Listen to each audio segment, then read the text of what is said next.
Reality presents itself as stable only because instability is expensive to perceive.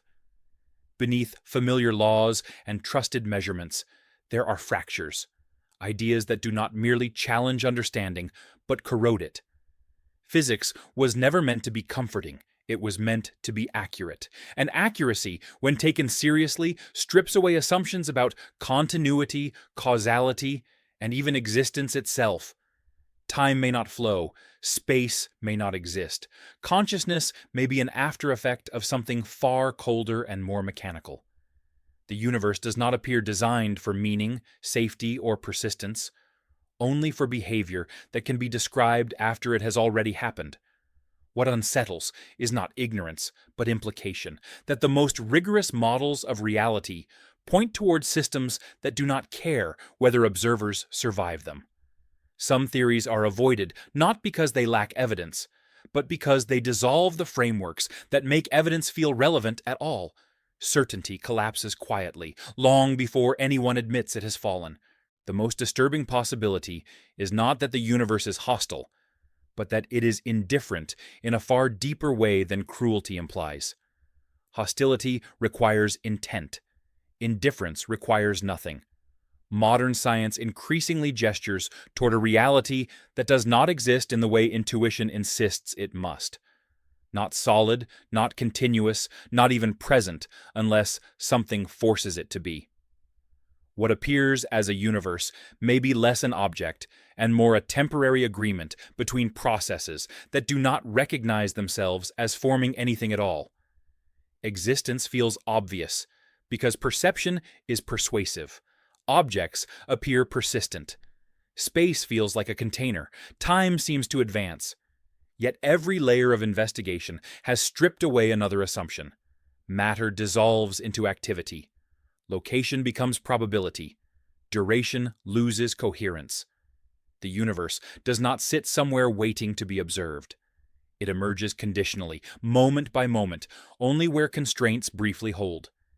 The unsettling implication is that there may be no global reality to belong to, no complete picture, no total structure, only local events pretending to be parts of a whole that never actually forms.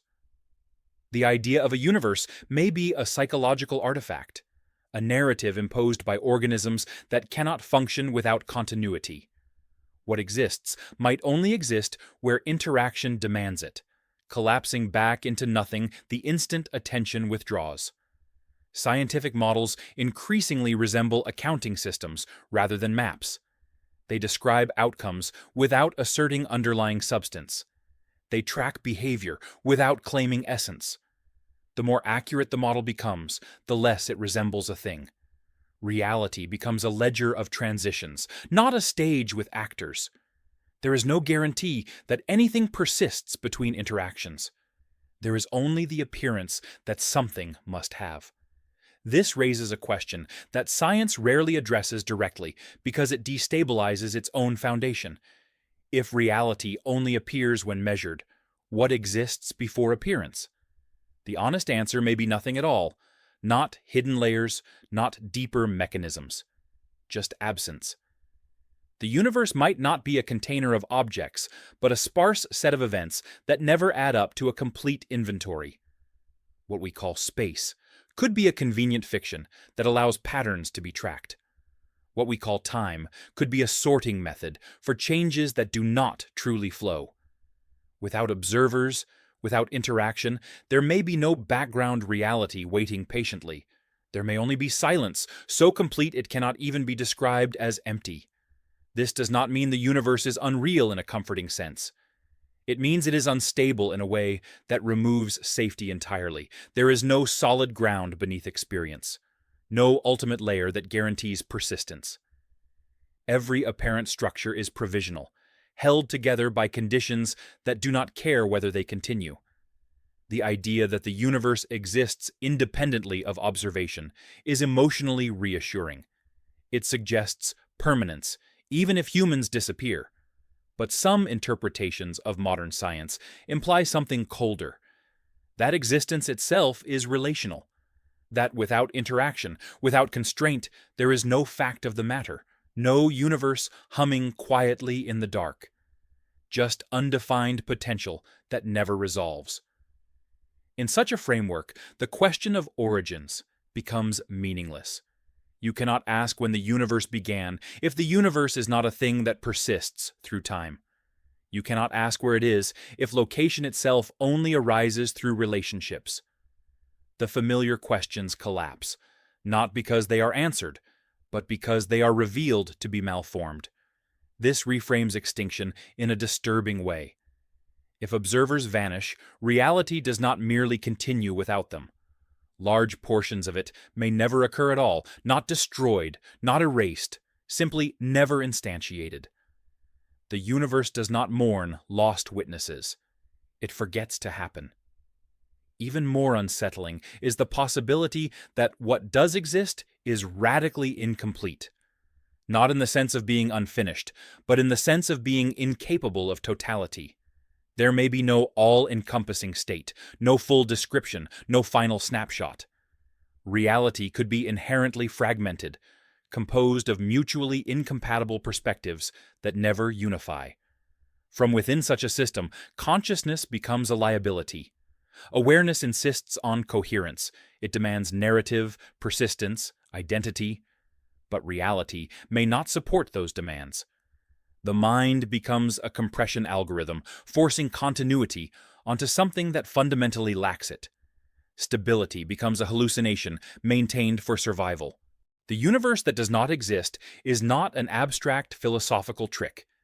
It is a conclusion emerging reluctantly from the most careful attempts to describe what happens when assumptions are removed. Each time certainty is peeled away, nothing solid is found beneath. Only rules that work locally, temporarily, without promising to hold beyond the conditions that summoned them. This kind of reality cannot be trusted. Not because it is deceptive, but because trust requires consistency. A universe that only exists when constrained offers no guarantees. Laws become habits. Patterns become accidents that lasted long enough to be noticed. Meaning becomes an internal coping mechanism rather than a property of the world. There is a quiet horror in this idea, but it is not theatrical. It does not scream. It erodes. It suggests that the question of what exists has no final answer, only temporary resolutions that dissolve as soon as they are examined too closely. The universe may not be a thing we inhabit. It may be something we briefly stabilize by being here at all. And when that stabilization fails, there is no collapse. No end, just the absence of anything left to insist that there was ever a universe to lose. Time feels undeniable because every thought arrives already arranged within it. Memory stacks behind the present. Anticipation stretches forward. Cause seems to precede effect with reassuring obedience. Yet this sense of flow may be less a feature of reality and more a side effect of how limited systems organize information. When examined closely, time begins to lose the properties that make it feel universal, reliable, or even real. At fundamental levels of inquiry, time does not behave like a river. There is no confirmed mechanism that makes it move, no underlying process that pushes moments forward. Instead, what appears as temporal order emerges only when certain conditions are met. Remove those conditions, and time stops behaving like something that exists everywhere. It becomes local, fragile, and optional. Many physical descriptions work just as well when time is treated as static. Events do not require a moving present to be defined. They can exist as relationships rather than sequences. What we call the past and future may be nothing more than different regions of a structure that does not itself change. From this perspective, nothing flows, nothing advances. Everything simply is, arranged in a way that consciousness misreads as motion. The sensation of time passing may arise from asymmetry in memory, not from reality itself. Minds record traces of certain states and not others. This creates the illusion of accumulation, of movement from less information to more. But the universe does not remember. It does not archive. Without memory, there is no direction. Without direction, there is no arrow. Time becomes an internal artifact, not an external force. This reframes the present moment in an unsettling way. If time does not flow, then the present is not a moving point, but a perspective. A slice through a structure that already contains what we label as past and future. The feeling of now advancing may be the result of consciousness scanning across this structure, like a spotlight moving over a landscape that itself remains still. In such a reality, change does not happen. It is perceived. Events are not generated one after another. They coexist in a pattern that only appears sequential from within. This collapses the distinction between what has happened and what will happen. Both are equally real, equally fixed, equally inaccessible, except through the narrow bandwidth of awareness. The discomfort here is not philosophical. It is existential. If the future already exists, then choice becomes ambiguous. Not meaningless, but constrained in ways that intuition resists. Decisions may feel open while being structurally inevitable. Freedom survives only as an internal sensation, not as a property of the world. Even more disturbing is the implication that time may break down entirely in extreme conditions. There are domains where the concept of before and after loses coherence, where ordering cannot be defined, where events cannot be said to occur in sequence at all. In these regions, asking what happens next becomes meaningless. There is no next. If time is local, then there is no universal clock. No shared now that spans the cosmos. Each region carries its own ordering rules, its own version of duration. What feels simultaneous here may be disconnected elsewhere. Reality fractures into isolated temporal neighborhoods that never fully align. This undermines the idea of a single unfolding story of the universe. There may be no grand timeline, only overlapping narratives that cannot be stitched together without contradiction. History becomes perspective-dependent. The idea of a definitive sequence of events dissolves. Death, in this context, changes meaning. If time does not move forward universally, then ending is not an erasure, but a boundary of perspective. The experiences that define a life do not vanish into the past. They remain where they are, fixed within the structure. From the outside, nothing is lost.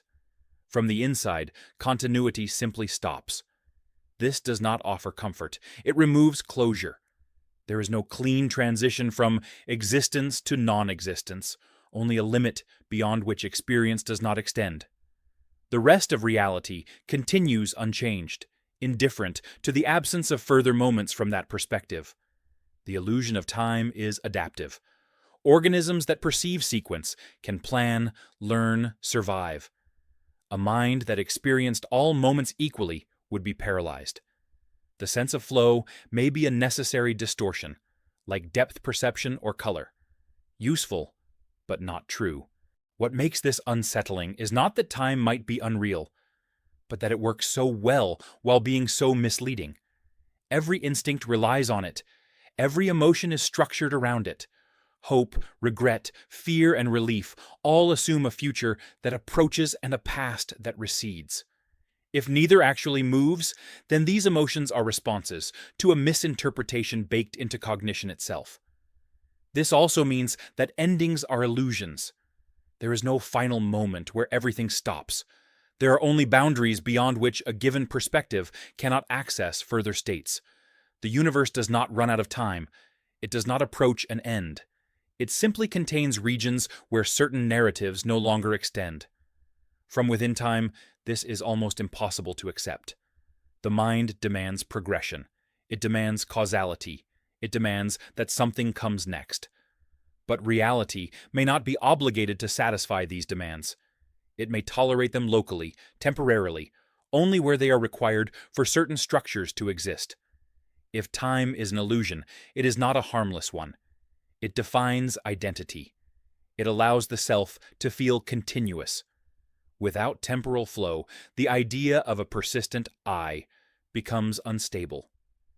Identity fragments into isolated states, related but not connected by any objective passage.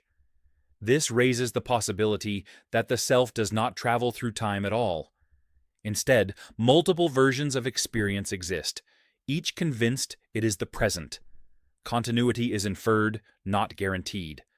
The sense of being the same entity from moment to moment may be another convenience imposed on something that is fundamentally discontinuous. The most disturbing aspect is how quiet this conclusion is. There is no catastrophe, no moment when time stops. Nothing dramatic happens. The illusion persists because it is useful, not because it is accurate. Reality does not correct it, it allows it. And so, existence unfolds in a way that feels dynamic while being static at a deeper level. Motion without movement, change without progression. A universe where nothing actually goes anywhere, yet everything appears to be in constant motion. If this is true, then the collapse of time is not an event waiting to happen. It has already happened. Or rather, it never needed to. Time was never there to begin with. Only the impression of it, sustained long enough for conscious systems to mistake it for a fundamental feature of reality. What remains is not timelessness in a poetic sense, but a structure so indifferent to sequence that the very idea of when loses meaning. And within that structure, awareness flickers, convinced it is moving forward, unaware that there may be nowhere to go. Consciousness feels like the most intimate fact of existence. Everything else can be doubted, questioned, dismantled. But awareness seems irreducible. There is something it is like to be here, something that sees, feels, registers. Yet this certainty may be the deepest misdirection of all. What if consciousness does not belong to an observer at all? What if the sense of being someone is not the source of awareness, but a side effect that appears only after the process is already underway? The assumption that consciousness requires a subject is rarely examined because it feels self-evident. Thoughts seem owned. Perceptions seem received. Experience feels centered. But when the components of consciousness are analyzed, no central witness is ever found. There are sensations, memories, reactions, and internal narratives, but no single point where awareness resides. The observer never appears as an object within experience. It is inferred, not detected. This suggests a disturbing inversion. Consciousness may not be something an observer has. The observer may be something consciousness invents, a narrative construct formed to organize competing signals into a usable story. Identity becomes a tool, not a truth. The feeling of being a self is not the foundation of experience, but a stabilizing illusion layered on top of something far less coherent. If this is the case, then consciousness does not require anyone to be conscious. Awareness can exist without ownership. Perception can occur without a perceiver. Experience happens, but no one is ultimately there to claim it. The self becomes a temporary label attached to a process that would continue just as well without it. This reframes one of the most basic assumptions about existence. Instead of a mind observing reality, there may be reality producing mental events, some of which mistakenly conclude that they are being observed by someone. The direction of causation reverses. The observer is not the origin of experience, but its byproduct. The unsettling consequence is that the sense of control associated with consciousness becomes suspect. Decisions feel authored, thoughts feel chosen. But if there is no true observer, then authorship dissolves. Thoughts arise, actions follow. The narrative of choice is applied afterward, stitching events into a story of intention that was never actually present. This does not mean behavior becomes random. It means it is governed by processes that do not require a central self. Complexity gives rise to coordination without command. Patterns emerge without a planner.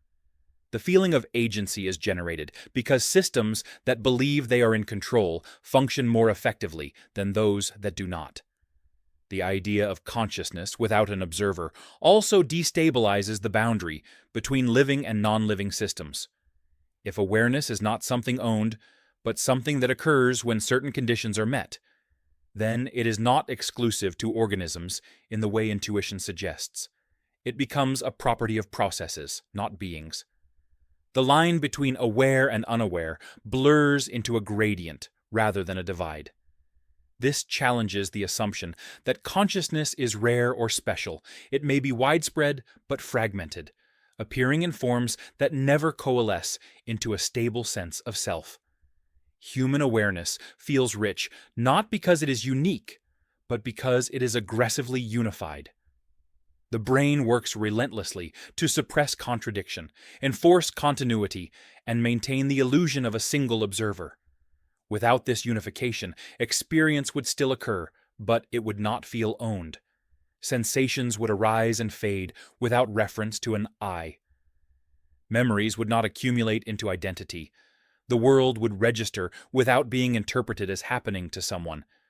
This may not be unconsciousness, but something stranger, awareness without subjectivity. The fear this provokes is subtle. It is not the fear of death, but the fear that there was never anyone here to die. That what feels like a life is a temporary alignment of processes that mistake coherence for selfhood. When that alignment breaks, nothing is lost because nothing was ever possessed. This perspective also reframes suffering. Pain feels personal because it is interpreted as happening to someone, but if the observer is a construct, then suffering is an event without an owner. This does not make it less intense. It makes it harder to locate. The instinct to ask why this is happening to me becomes meaningless. There is only that it is happening. Meaning itself becomes fragile under this view. Meaning relies on a subject to whom things matter. Without a true observer, meaning is not discovered, but assigned. It becomes a strategy, not a feature of reality. Narratives of purpose arise because systems that generate them persist longer, not because the universe endorses them. Even introspection fails to recover the observer. Looking inward reveals thoughts, emotions, impulses, but never the thinker as an object. The self cannot be found because it is not a thing. It is a process pretending to be an entity. A story told continuously enough that it feels like a presence. This raises a disturbing possibility about consciousness persisting after identity dissolves. If awareness does not depend on a self, then the breakdown of personal identity does not necessarily entail the end of experience. There may be forms of awareness that lack memory, narrative, or ownership, yet still register states. This is not survival in any comforting sense. It is continuation without continuity. Such a state would not be someone experiencing something. It would be experience occurring without anyone to receive it. No perspective to anchor it, no boundary to define it. Just raw occurrence, unclaimed and unresolved. The mind resists this idea because it undermines everything built on personal continuity. Morality, responsibility, aspiration, and fear all assume a stable observer. Remove that assumption and the structures wobble, not because they are false, but because they are contingent. Useful fictions, not eternal truths. The silence around this theory is understandable. It does not lend itself to reassurance. It does not offer transcendence or enlightenment. It offers deflation. It suggests that the most intimate certainty, the feeling of being someone, is not a fundamental feature of the universe, but a local trick performed by complex systems to function. And yet, this view aligns uncomfortably well with what careful investigation reveals. Every attempt to locate the observer finds only processes. Every attempt to isolate the self reveals only patterns. The center dissolves under scrutiny. If consciousness exists without an observer, then the universe does not need witnesses. Awareness is not a light shining on reality from the outside. It is something reality does in certain configurations, briefly mistaking itself for an entity that sees. When those configurations change, the illusion fades, not with a dramatic ending, but with a quiet loss of narrative. There is no final thought, no last awareness declaring itself gone. The story simply stops being told. What remains is not darkness, not nothingness, but the absence of a perspective that insists on being present. Consciousness continues elsewhere, differently, without a center. And the idea that it ever belonged to someone becomes just another story that was useful while it lasted. There was a time when mathematics was thought to describe the universe. A neutral language, precise and detached, used to map what already existed. But this assumption has begun to erode. Increasingly, it appears that mathematics does not merely describe reality. It constrains it, distorts it, and in some interpretations, replaces it entirely. The map does not reflect the territory. The territory dissolves into the map. At first, this sounds abstract, even harmless. Numbers are tools, symbols are representations. But as theoretical descriptions grow more fundamental, something unsettling happens. The physical intuition disappears. What remains are structures that behave consistently, but refuse to resemble anything tangible. Reality stops looking like a place or a process and starts looking like a solution space. In these frameworks, the universe is not made of things. It is made of relationships that only exist because they are internally consistent. If the relationships hold, the universe exists. If they do not, there is nothing beneath them to fail. Reality becomes conditional on coherence, not substance. This is where the danger begins. Mathematics does not care about meaning. It does not care about existence. It only cares about internal rules. A structure can be perfectly valid while corresponding to nothing intuitive, nothing observable, nothing survivable. When reality is defined by such structures, there is no guarantee it aligns with human expectations or limitations. The more deeply models succeed, the more alien their implications become. Concepts like space, time, particles, and causality stop appearing as fundamental. They emerge only in certain approximations, under specific constraints. Outside those constraints, they vanish completely. Mathematics continues to function even when reality, as commonly understood, does not. This leads to a disturbing inversion. Instead of mathematics being derived from the universe appears derived from mathematics. Physical existence becomes a special case of abstract consistency. Not all consistent structures produce worlds with observers. Most do not. The fact that this one does may be an accident, not a feature. If this is true, then reality is not selected for meaning or stability. It is selected for coherence. Anything that can exist mathematically may exist in some sense, regardless of whether it can support life, memory, or experience. Our universe survives not because it is hospitable, but because it does not contradict itself. The implication is brutal. There may be no underlying reason for reality to resemble anything familiar. What we experience may be a thin surface layer, a narrow region where abstract structures happen to produce continuity. Beyond that region, there is no obligation for anything to make sense. Even worse, mathematics does not privilege observation. A structure does not require witnesses to exist. It does not require measurement or interaction. If consistency alone is sufficient, then vast domains of reality may exist that are permanently inaccessible, not hidden, but irrelevant to observation entirely. In this view, the universe is not unfolding. It is not evolving toward anything. It is static at a deeper level, defined all at once by its internal structure. Change, motion, and causation are emergent narratives imposed by systems embedded within the structure, unable to perceive it as a whole. This strips away the idea of contingency. Events do not happen because something caused them in time. They happen because they are part of a self-consistent pattern. There is no alternative version where things turned out differently. There is only the structure that exists because it can. The phrase laws of nature becomes misleading here. Laws suggest enforcement, authority, restriction. But mathematical structures do not enforce anything. They simply are. What appears as law is just the absence of inconsistency. Reality does not obey rules. It fails to violate them. This also reframes the question of why something exists rather than nothing. If mathematical consistency is sufficient for existence, then nothingness becomes unstable. Any structure that does not contradict itself exists by default. Existence is cheap. Meaning is rare. Under this perspective, reality is not protected by physicality.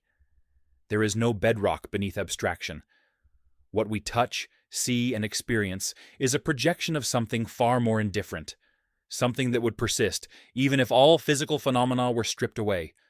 Mathematics does not need matter. Matter may need mathematics. This is why these ideas are rarely stated plainly. They dissolve the boundary between physics and metaphysics without offering comfort on either side. They suggest that the universe is not grounded in anything familiar, not energy, not substance, not even space-time. It is grounded in structure alone. And structures do not care. If mathematics defines reality, then there is no guarantee that reality must be finite, comprehensible, or stable in the long term. There may be regions where coherence breaks down, not because something goes wrong, but because consistency no longer holds. These are not catastrophes. They are absences. Even identity becomes suspect. If the universe is a structure, then individual entities are not fundamental. They are patterns within patterns, temporary alignments that have no independent existence. When the alignment dissolves, nothing is destroyed. The pattern simply stops appearing. This undermines the notion of permanence at every level. Objects persist only because the structure allows them to. Selves persist only because certain patterns repeat. Memory persists only because information remains correlated. None of this is guaranteed. It is tolerated. The idea that mathematics eats reality is not metaphorical. As models improve, the physical interpretation shrinks. What remains is not a clearer picture of the world, but a cleaner abstraction that no longer resembles one. The more accurate the description, the less real it feels. Eventually, the question arises. If the final description of reality contains nothing recognizable, nothing experiential, nothing observable, then what exactly is being described? The unsettling answer is that reality does not require recognition to exist. It does not require interpretation. It does not require meaning. Meaning is added later by systems trapped inside a small, stable corner of an abstract structure that happens to support narratives. From the outside, there is no universe. There is only consistency. From the inside, that consistency masquerades as a world. And if that consistency were to fail, there would be no explosion, no collapse, no end of time. There would simply be nothing left to interpret as reality. No witnesses, no loss. Just the absence of a structure that no longer holds together. The mathematics would remain untouched. Causality is the final comfort. Even when everything else becomes uncertain, the idea that causes produce effects preserves a sense of order. Events may be tragic, random, or incomprehensible, but at least they follow from something. At least there is a reason, even if it is hidden. But this assumption, too, has begun to erode. Not gradually, but fundamentally.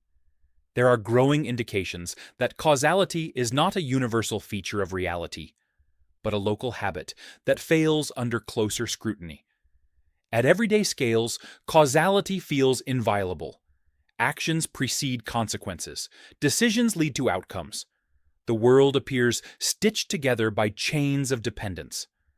But this picture depends on a specific way of slicing reality into before and after. Remove that slicing, and the notion of cause begins to dissolve. Events no longer line up into neat sequences. They exist as correlations without clear direction.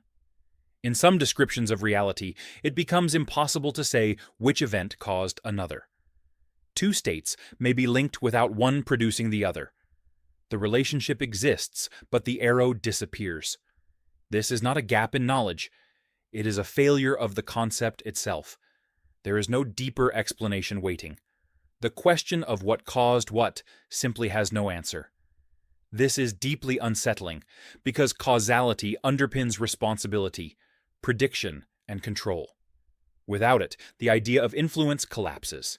If events are not produced by prior events, then the world is not driven forward by mechanisms. It is arranged in patterns that do not require origins. One way to think about this is to imagine a tapestry rather than a chain. Every thread connects to others, but no single thread is responsible for the whole. Pulling on one does not necessarily explain why the pattern exists. The design is not built step by step. It exists all at once, internally consistent, but not sequential. In such a reality, explanations become descriptive rather than generative. We can say how things are related, but not why one brought about another. The language of causation becomes a convenience rather than a truth.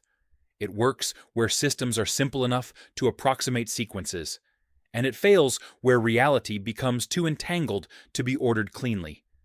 This breakdown has strange consequences for time. If causes do not reliably precede effects, then temporal order loses its authority. Events can be correlated across what we perceive as time without respecting its direction. The future can constrain the past just as the past constrains the future, not through retroactive influence, but through mutual consistency within a larger structure. From within this structure, it still feels like causes lead to effects. The illusion persists because it is functional. Systems that assume causality can navigate their environment effectively, even if that assumption is not universally valid. But at deeper levels, the assumption becomes an approximation that hides a more alien order. When causality breaks, prediction becomes unreliable in a fundamental way. Not because of ignorance, but because there may be nothing to predict in the usual sense. There is no evolving state to extrapolate forward. There is only a set of relationships that either hold together or do not. Change becomes a perspective-dependent description, not an objective process. This reframes accidents and inevitability. An event does not happen because it was caused. It happens because it fits, because it is consistent with the rest of the structure. The question of whether it could have been otherwise becomes meaningless. Alternative outcomes are not prevented by prior causes. They simply do not exist within the structure that holds. This is where the concept of choice begins to unravel further. Decisions feel like branching points, moments where multiple futures are possible. But if causality is not fundamental, then branching may be an illusion imposed by limited perspective. From the outside, there are no forks, only patterns that include the appearance of deliberation. The self experiences intention, because intention is part of the pattern, but intention does not push reality in one direction rather than another. It is one of the many correlated features that make the structure coherent from the inside. Agency survives as a sensation, not as a force. Moral intuition struggles here. Responsibility assumes causation. It assumes that actions bring about outcomes. If this chain breaks, responsibility becomes contextual rather than absolute. Actions are still associated with consequences, but not because they produce them in a linear sense. They co-occur within a web of relations that no single element controls. This does not absolve or condemn. It destabilizes the framework that makes those judgments feel grounded. Ethics becomes a tool for shaping patterns, not a reflection of causal truth. We hold agents accountable because doing so produces stable structures, not because those agents are metaphysically responsible in a fundamental sense. The breakdown of causality also alters how we think about beginnings. If effects do not require causes, then origins lose their explanatory power. The universe does not need a first cause. It does not need a trigger. It does not need a reason to start. It exists because the structure that defines it is self-consistent, not because something made it happen. This is profoundly counterintuitive. Human cognition is built around causal stories. We ask why as a reflex. We assume every fact must have an explanation that precedes it. But this may be a limitation of how minds work, not a property of reality. Some things may simply be the way they are, without having been produced. When causality fails, the idea of control collapses with it. There is no lever to pull that guarantees an outcome. There are only interventions that become part of a pattern, sometimes with the effects we expect, sometimes not. Control becomes probabilistic, local, and fragile. This fragility is usually hidden by scale. At human levels, causality works well enough to feel absolute. Drop an object, it falls. Strike a surface, it breaks. The regularity is convincing. But this regularity may be emergent rather than fundamental. It holds because the conditions that support it are stable, not because causation is written into the fabric of existence. When those conditions change, causality frays. Not violently, but quietly. Explanations stop lining up. Sequences stop making sense. Events still occur, but the reasons we give for them feel hollow, circular, or incomplete. The most unsettling aspect of causality breaking is how invisible it is. There is no moment when the universe announces that cause and effect no longer apply. There is only the gradual realization that deeper explanations no longer reduce complexity. They replace it with something stranger, mutual dependence without direction. In this world, the past does not push the present forward. The present does not generate the future. All three are woven together in a way that only looks like a chain from inside the weave. The sense of progression is a local artifact, not a universal truth. This does not mean anything can happen. The structure still constrains what exists. But the constraints are not causal. They are relational. They determine what fits, not what follows. Once this is accepted, the universe stops feeling like a machine and starts feeling like a static object that contains the appearance of motion. A frozen pattern mistaken for a process.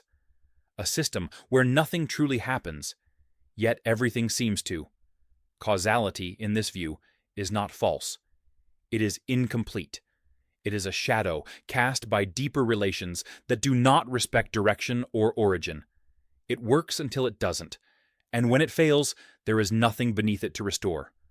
What remains is a reality where asking why becomes less meaningful than asking how things are arranged. A reality where explanations do not move backward in time, but outward into structure. And in such a reality, the comfort of cause and effect is gone. Not replaced by chaos, but by something colder.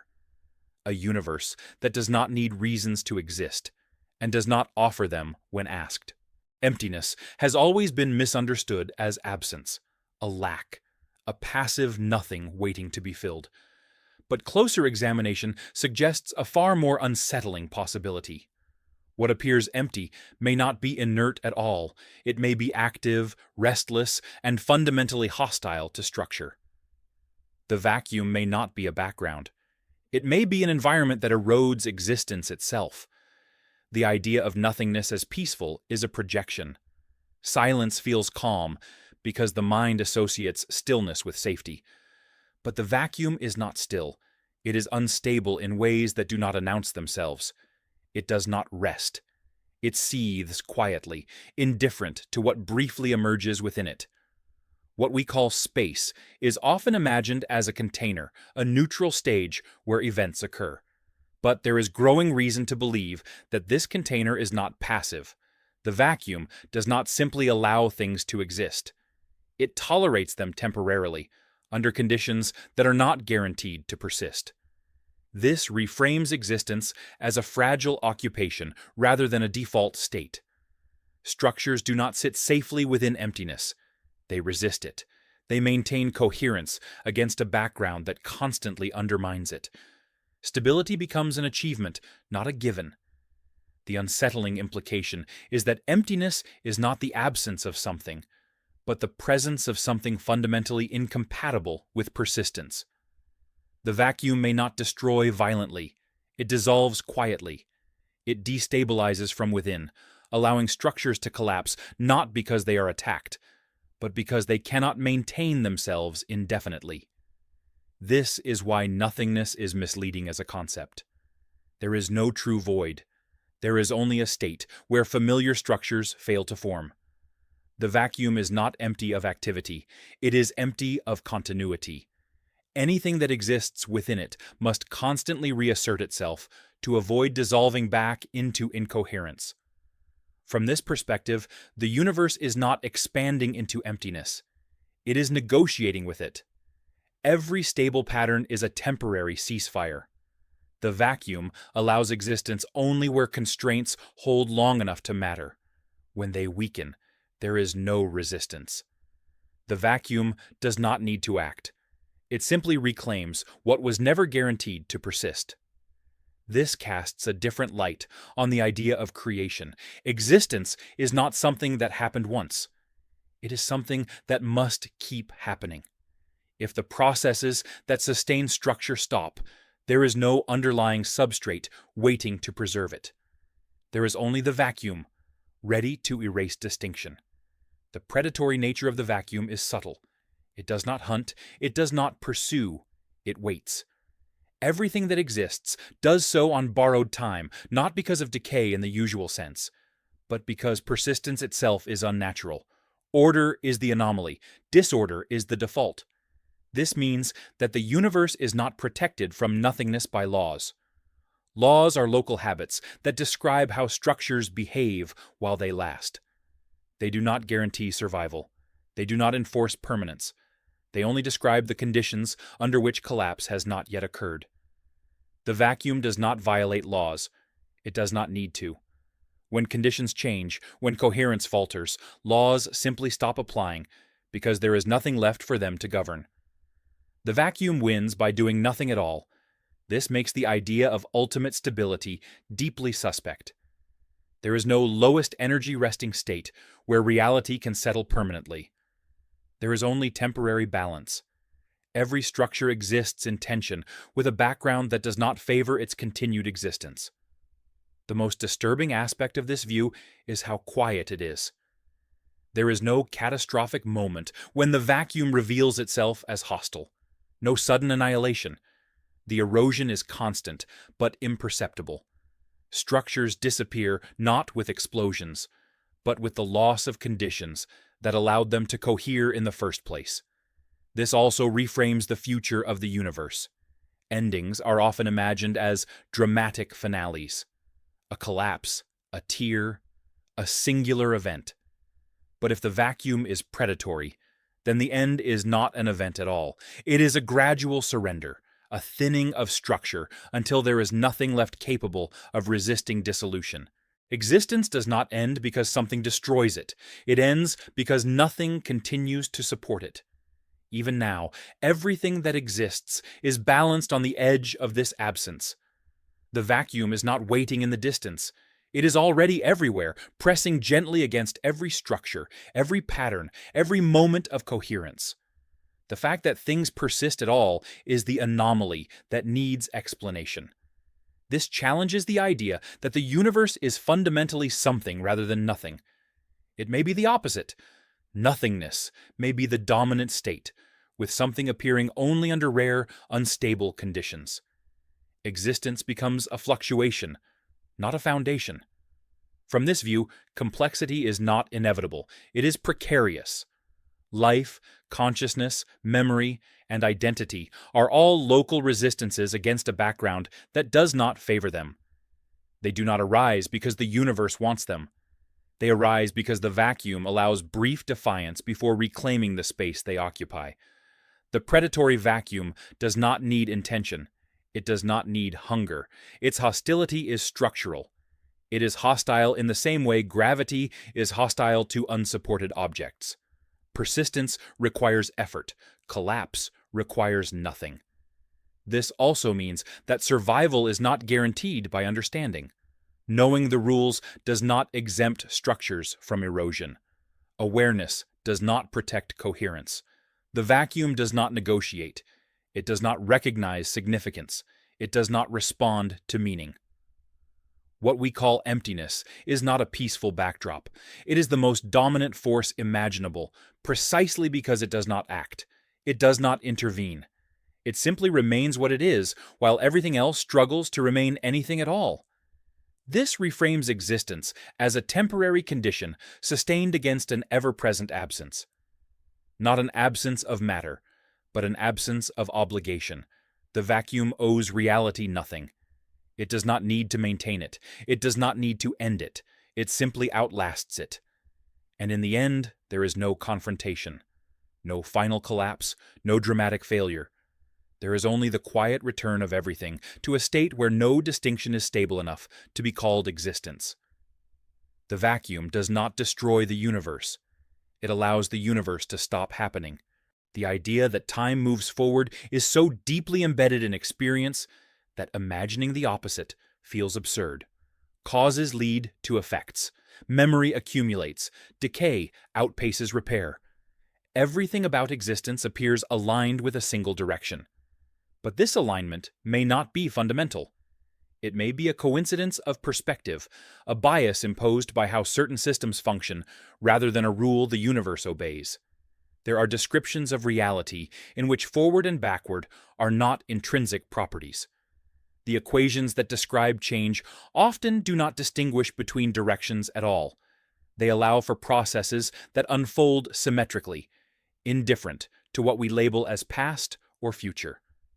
The fact that we experience a preferred direction may say more about us than about the universe. From a broader viewpoint, the universe may not be moving forward in time. It may be static, with all states laid out at once. What we interpret as progression could be a traversal through a fixed structure, not an unfolding process. In such a structure, there is no objective reason to privilege one direction over another. The sense of forward motion becomes a local artifact, not a global truth. This raises a disturbing possibility. What if the universe appears to run forward only because we are embedded in a region where conditions favor that interpretation? What if, elsewhere, the same structure gives rise to the opposite experience? From the outside, there may be no preferred direction at all, only patterns that can be read in multiple ways. The notion of the universe running backwards does not require time reversal in a dramatic sense. There is no need for events to visibly undo themselves. Instead, it suggests that what we call the past and future may be interchangeable descriptions imposed on a deeper arrangement. The arrow of time may not point anywhere. It may be something we draw. Memory plays a crucial role here. We remember certain states and not others. This creates asymmetry. The remembered states are labeled past, the unremembered ones are labeled future. But memory is not a property of the universe, it is a property of specific systems within it. Remove those systems, and the asymmetry disappears. From this perspective, the universe does not remember, it does not archive previous states. It does not carry a record of where it has been. All states exist on equal footing. The idea that one set of states causes another arises because systems with memory interpret correlations as sequences. This interpretation can be inverted. If all states coexist, then what we call the future could just as easily be seen as constraining the past. The consistency of the structure requires that all parts fit together. That fitting does not privilege direction. It simply enforces coherence across the whole. In such a reality, the universe is not moving toward disorder or order. Those are labels applied by observers who experience limited slices of the whole. From outside that limitation, there is no gradient, no trend, no destination. There is only a complete pattern that includes regions we call early and late, without implying motion between them. The unsettling implication is that endings may be as fundamental as beginnings, not outcomes, but boundaries. The universe does not progress toward an end any more than it progresses away from a beginning. Both are edges of perspective, not milestones on a journey. This challenges deeply held intuitions about inevitability. We often imagine the future as open and the past as fixed. But if the universe is static at a deeper level, then both are equally fixed. The openness of the future becomes a psychological effect of ignorance, not a feature of reality. The idea of the universe running backwards also destabilizes the notion of growth. Complexity appears to increase over time. Structures form, interact, and evolve. But this appearance depends on how states are ordered. From a different ordering, the same structure could be read as unwinding rather than building. The distinction collapses without a privileged direction.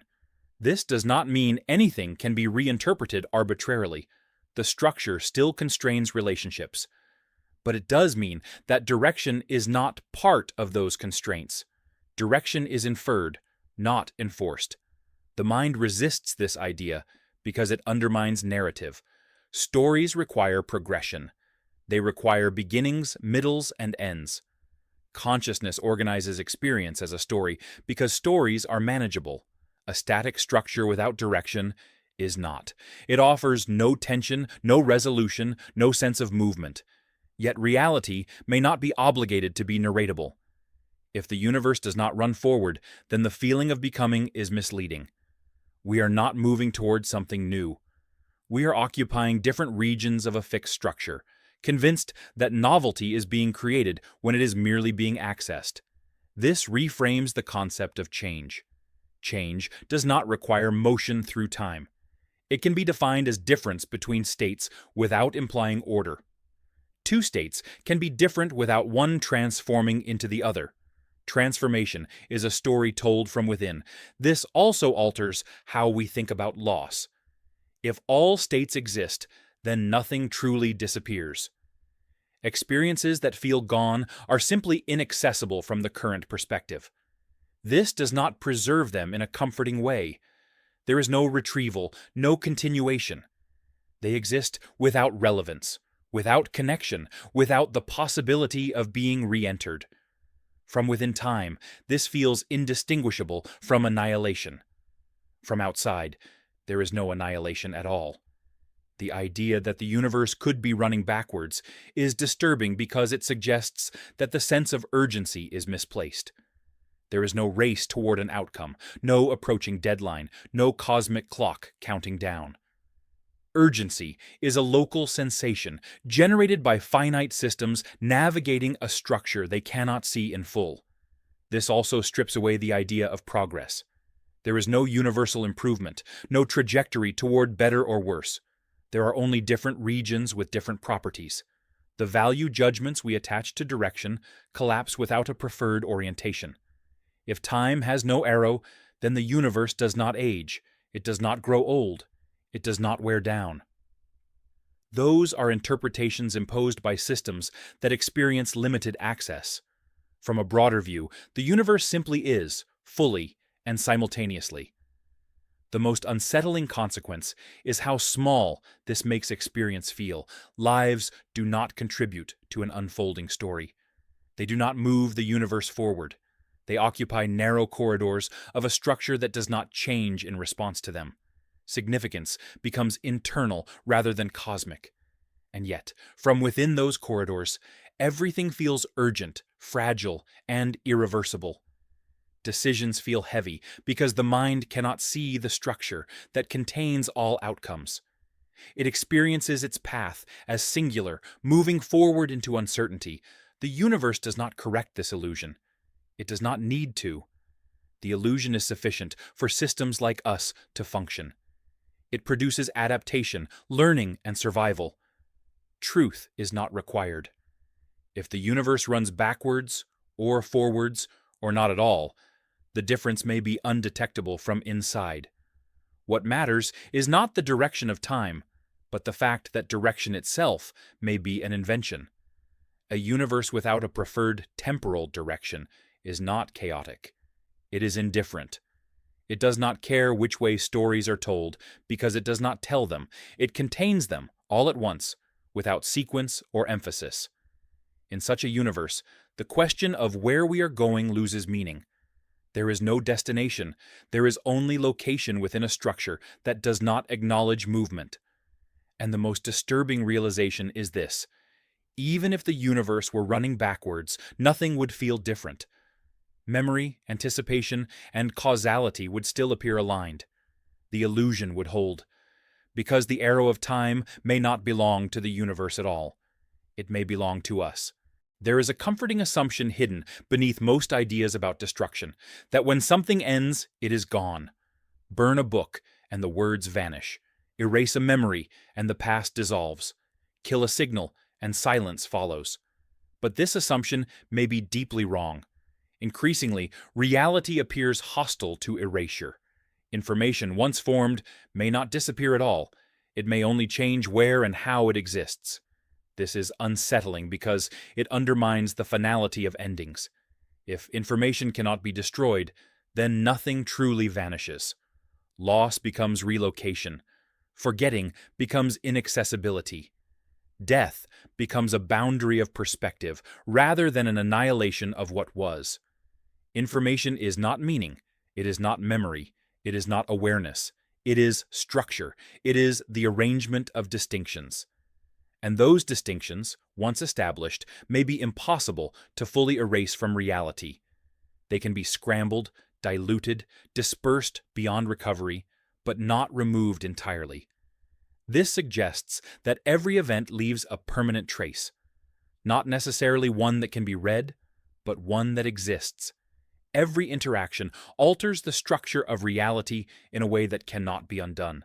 The universe does not reset. It accumulates difference endlessly, even as those differences become impossible to isolate.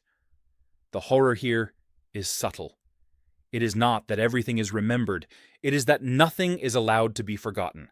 There is no clean slate, no return to a pristine state. Every moment contaminates the future with its presence, even if that presence becomes unrecognizable. This reframes the idea of entropy in a disturbing way. Disorder increases not because information is lost, but because it is spread too thin to matter locally. The information still exists, but it is smeared across reality, inaccessible and unusable. The past is not erased, it is drowned. From this view, the universe is haunted by its own history. Not in a supernatural sense, but structurally. Every configuration that ever existed still exists in some form, encoded into the state of the whole. The present is not clean. It is saturated with the residue of everything that came before. This also reframes death. When a conscious system stops functioning, its information does not vanish. The specific organization that supported awareness collapses, but the informational imprint of that organization disperses into the environment. Not preserved as a self, not retrievable as a mind, but not gone. There is no continuation of experience here, no survival of identity. But there is also no true erasure. The universe carries the imprint of every life without preserving the life itself. It is a record that cannot be read and cannot be destroyed. This challenges the idea that the universe forgets. It does not. It loses access. It buries information under layers of interaction until it becomes functionally irrelevant. But irrelevance is not non-existence. The refusal of information to die also undermines the idea of clean causation. Effects do not simply follow causes and then replace them. Causes linger, encoded into the state of everything they touched. The world becomes a dense superposition of influences that never fully disappear. This makes explanation fragile. Any attempt to isolate a cause ignores the vast accumulation of background information that still participates, silently, in shaping outcomes. The present is not driven by a few recent events. It is constrained by an incomprehensibly deep past that never let go. The discomfort intensifies when this idea is applied to identity. The self feels transient, a brief arrangement of thoughts and memories that dissolves at death. But the informational traces of that arrangement remain, not as a self, but as structure. The universe does not remember you, but it cannot fully forget you either. This is not immortality. It is residue, and residue is not comforting. It offers no continuity, no awareness, no agency. It offers only persistence without presence.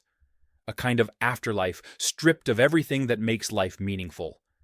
The idea that information refuses to die also raises troubling questions about responsibility. If actions leave permanent traces, then nothing is ever undone. Apologies do not erase harm. Forgiveness does not remove impact. The informational imprint remains, woven into reality, long after meaning has faded. This permanence does not imply moral judgment. The universe does not care what the information represents. It preserves patterns of atrocity and patterns of kindness with equal indifference. All that matters is that distinctions were made, and once made, they cannot be fully unmade. This also destabilizes the concept of beginnings. If information is never destroyed, then the universe may have no true origin, in the sense of starting from nothing. There was never a clean initial state. There was only a prior arrangement whose traces persist, even if inaccessible. The idea of a pristine beginning becomes another comforting fiction. Reality may be burdened by an infinite inheritance of structure, with no point of absolute simplicity to return to. The universe may be older than time, not in duration, but in accumulated difference. What makes this idea especially disturbing is how little it offers to human concerns. Persistence without awareness is meaningless to the self.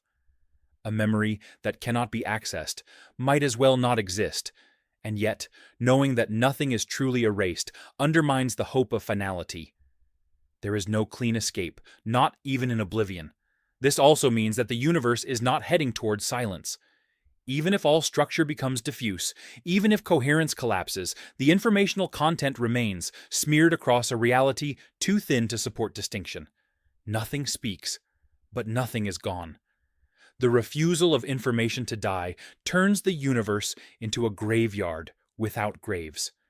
Everything that ever happened is still there, but nowhere in particular. There is no place to point to and say, this is where it rests. It rests everywhere and nowhere at once. From within experience, this is indistinguishable from disappearance. The mind cannot access dispersed information. It cannot reconstruct it. Functionally, it is lost, but ontologically, it remains. This gap between what exists and what can be experienced is where unease grows. Reality becomes crowded with traces that no one can perceive. A vast accumulation of difference that cannot be simplified, erased, or forgiven. The universe does not recycle information into meaning. It only redistributes it. Meaning decays. Structure does not. And so every moment adds to an irreversible accumulation, not of progress, not of decay, but of difference.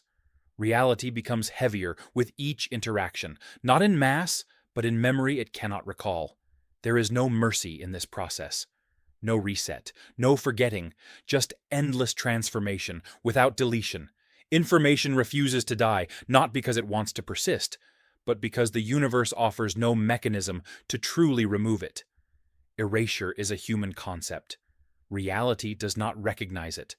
What we call the past is not behind us. It is embedded everywhere, diluted beyond recognition, but still present.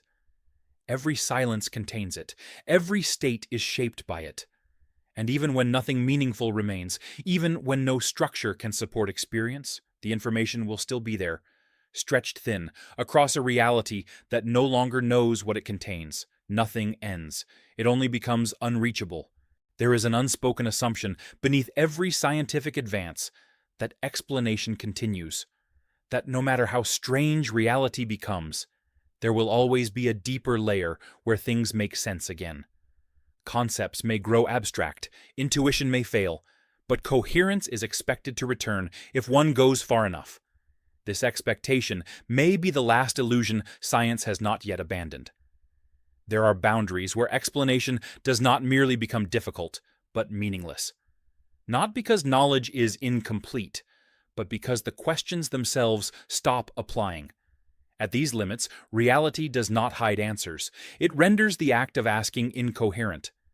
Physics, at its most successful, reduces complexity by explaining many phenomena in terms of fewer principles.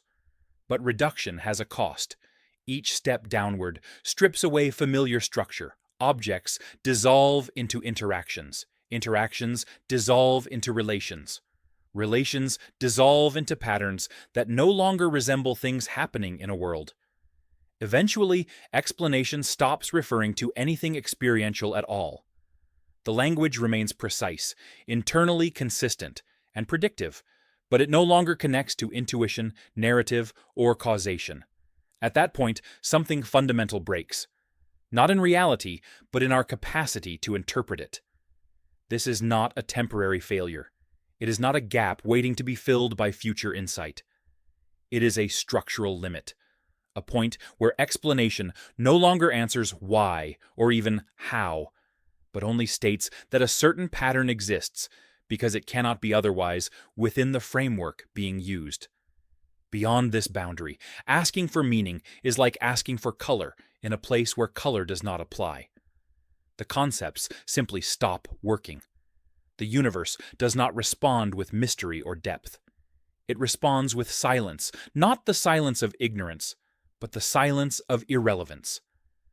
What makes this limit unsettling is that it is not dramatic. There is no warning sign that says explanation ends here. The transition is gradual.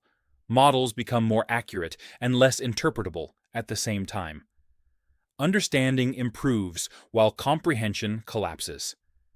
At first, this feels like a failure of imagination. Surely, with the right metaphor or analogy, intuition can be restored.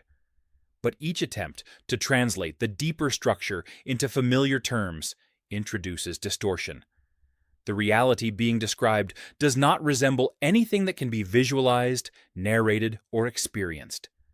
This suggests that human understanding may be fundamentally parochial, not wrong, but limited, built to navigate a narrow range of scales and conditions where survival mattered. Beyond that range, explanation continues without us. The disturbing implication is that the universe does not owe us intelligibility. It does not care whether its deepest structure can be understood, only whether it is consistent. Comprehension is optional, existence is not. This reframes the goal of science in an uncomfortable way. The aim may not be to understand reality in any meaningful sense, but merely to predict outcomes within a formal system that no longer resembles the world as lived. Accuracy survives, meaning does not. At this limit, the idea of explanation collapses into description. We can say what happens, under what conditions, with what regularity, but we can no longer say why in any sense that connects to causation, purpose, or necessity. The why dissolves into because this is how the structure is. This is not a failure of curiosity. It is the exhaustion of relevance. The universe stops answering human questions not because it is hiding something, but because the questions no longer apply. The discomfort intensifies when this is applied to existence itself. Why does anything exist at all? Why this reality rather than another? At the explanatory limit, these questions do not have hidden answers. They have no answers, not unknown ones. None. Existence may not be justified by anything deeper. It may not be grounded in necessity or purpose. It may simply be a self-consistent structure that does not require explanation beyond its own coherence. Asking why it exists may be like asking why a circle is round. The question assumes an external reason that does not exist. This strips away the hope of a final theory that makes everything feel resolved. Even if a complete description were achieved, it might not feel like understanding at all. It might feel like standing before a perfectly accurate statement that explains nothing you care about. At this boundary, the universe stops being interpretable as a story. There is no plot, no development, no climax. There is only a structure that contains the appearance of stories in some regions and not in others. The demand for narrative is a human imposition, not a universal feature. This has profound implications for meaning. Meaning relies on explanation. It relies on reasons, causes, intentions. When explanation stops, meaning becomes untethered. It survives only as an internal construction, not as something supported by the fabric of reality. This does not make meaning false.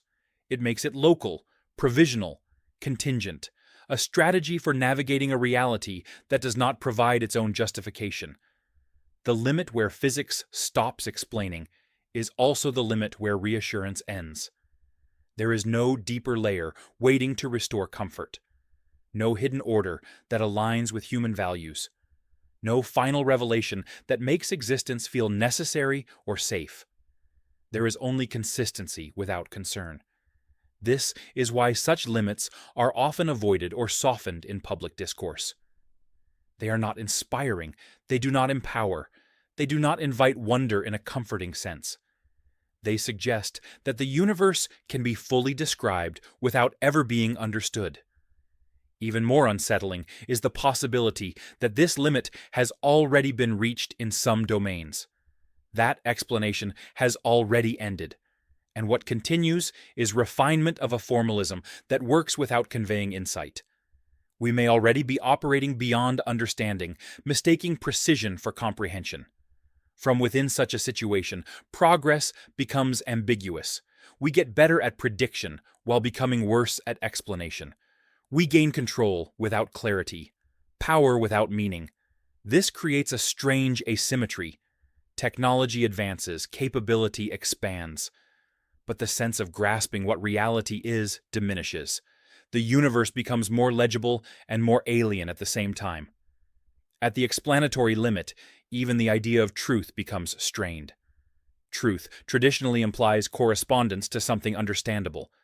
But when reality no longer maps onto intuition, truth becomes formal rather than experiential.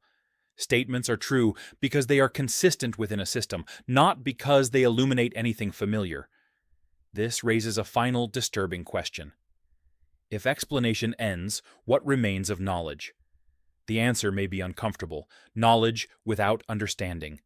Information without insight. Description without meaning. The universe does not collapse at this boundary. It continues functioning exactly as before. Only our role within it changes. We cease to be interpreters and become operators, manipulating patterns we no longer pretend to grasp. The limit where physics stops explaining is not a wall. It is a fading of relevance, a point beyond which human concepts no longer matter, even if human activity continues. And the most unsettling realization is this: reaching that limit does not require catastrophe or failure. It is the natural outcome of success. The better we describe reality, the more likely we are to leave meaning behind. At the end of explanation, there is no revelation, only a structure that works, without telling us why it exists, or why we are here to notice it at all. The universe appears orderly because its layers remain politely separated. Space feels distinct from time. Objects feel separate from forces. Causes feel isolated from effects. Reality maintains the illusion of compartments, each obeying its own rules, rarely intruding on the others. But this separation may be an artifact of limited perception. At deeper levels, the boundaries dissolve. Dimensions that should never touch appear entangled in ways that undermine the very idea of a stable world. A dimension is not merely an extra direction, it is a way reality can differ from itself. When dimensions intersect, they do not collide like objects. They overlap in more disturbing ways, allowing incompatible descriptions to coexist without resolving their contradictions. The result is not chaos, but something colder, a reality that functions despite being internally fractured. From everyday experience, dimensions behave well. They remain hidden, compressed, or irrelevant. They do not intrude into perception. But this apparent restraint may not be guaranteed. It may be a temporary alignment of conditions that prevents deeper structures from leaking into the world we can navigate. If dimensions that encode fundamentally different rules begin to intersect, even locally, the consequences would not be cinematic. There would be no tearing of space, no dramatic rupture. Instead, coherence would quietly fail. Objects would stop behaving like objects, locations would lose identity, events would no longer be assignable to a single place or time. The most unsettling aspect is that such intersections would not necessarily be observable as anomalies. They could manifest as inconsistencies that resist explanation rather than overt disruptions. Measurements would conflict. Descriptions would fail to converge. Reality would remain functional, but no longer interpretable. This suggests that our universe may already be stitched together from incompatible dimensional perspectives. What we call consistency may be a compromise, not a foundation. A fragile agreement between layers that do not fully align but overlap just enough to support stable patterns. When dimensions intersect improperly, the idea of locality collapses. Something can be influenced without contact. An event can be constrained by conditions that are not nearby in any meaningful sense. Distance loses relevance. Separation becomes ambiguous. This does not violate intuition violently. It erodes it. The mind expects that what happens here is determined by what is near here. When that expectation fails, explanation becomes strained. The cause is not hidden nearby. It is not hidden anywhere accessible at all. In such a reality, the distinction between internal and external becomes unstable. Systems are no longer closed. They are permeated by constraints that do not originate within their apparent boundaries. Everything becomes porous to influences that cannot be located. The idea that dimensions should not intersect comes from a desire for isolation. We want layers of reality to remain separate so that behavior remains predictable. But separation is not guaranteed. It is enforced only under specific conditions. When those conditions change, the layers do not respect conceptual boundaries. This raises the possibility that what we experience as stable reality is a special case, a narrow regime where dimensional interference is suppressed. Outside this regime, coherence is not preserved. Not because something goes wrong, but because nothing enforces alignment. If this is true, then the universe is not built on a single coherent foundation. It is a patchwork of regimes, each governed by different constraints, occasionally overlapping in ways that do not resolve cleanly. Stability becomes local. Universality disappears. The unsettling implication is that there may be no global consistency to appeal to, no final layer where everything makes sense together. Each dimensional description may be valid in isolation, but incompatible with others when forced to intersect. This undermines the hope for a unified picture of reality. Not because unification is difficult, but because it may be impossible.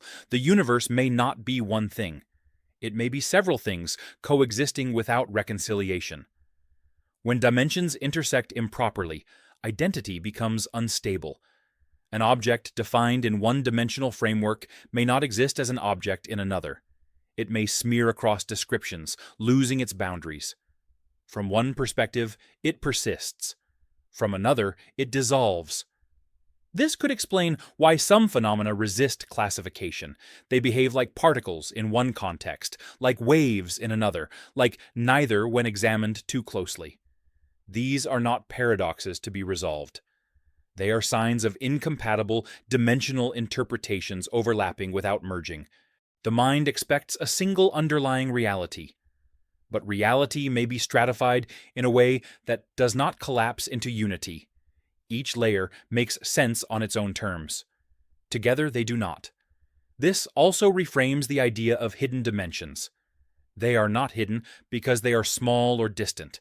They are hidden because their interaction with our perceptual framework is limited. They do not intersect strongly enough to disrupt coherence. Yet, if that intersection were to increase, the effect would not be an invasion from elsewhere. It would be a loss of stability here. The world would not be replaced by something alien. It would become inconsistent with itself. This inconsistency would not necessarily be fatal.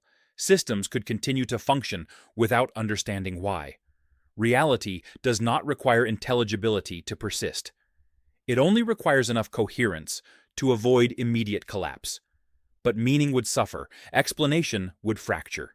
The idea of a single description that captures what is happening would fail. Multiple incompatible descriptions would all be partially correct, none sufficient. This is deeply unsettling because it suggests that reality may already be beyond reconciliation.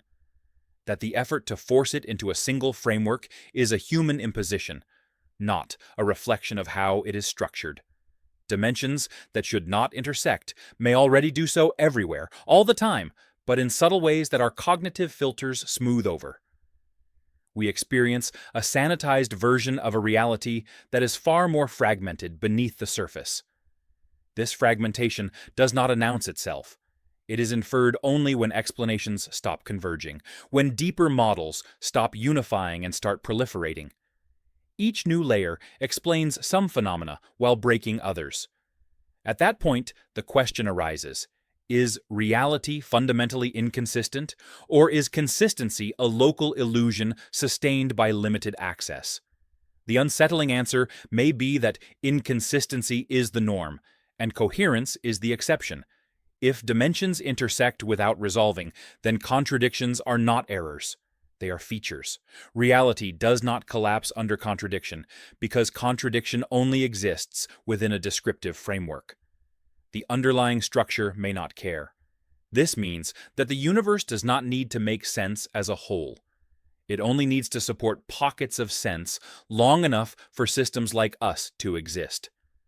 Outside those pockets, there is no obligation to align. The fear here is not of catastrophe, but of erosion, of a slow drift toward a state where descriptions no longer overlap enough to sustain meaning, where explanation fragments into incompatible stories that cannot be reconciled. In such a world, knowledge becomes provisional in a deeper sense. Not just incomplete, but context-dependent to the point of incompatibility. What is true in one dimensional frame is meaningless in another. This does not imply that reality is unstable in a dramatic way. It implies that stability is conditional, maintained by the limited intersection of layers that do not fully agree. The universe may be less like a single structure and more like an uneasy coalition. A temporary alignment of incompatible dimensions that overlap just enough to allow coherence to emerge. When that overlap shifts, even slightly, the rules change.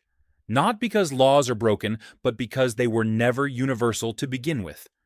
Dimensions that should not intersect do not threaten reality with destruction. They threaten it with ambiguity, with a loss of global meaning, with a future where understanding does not deepen, but fractures.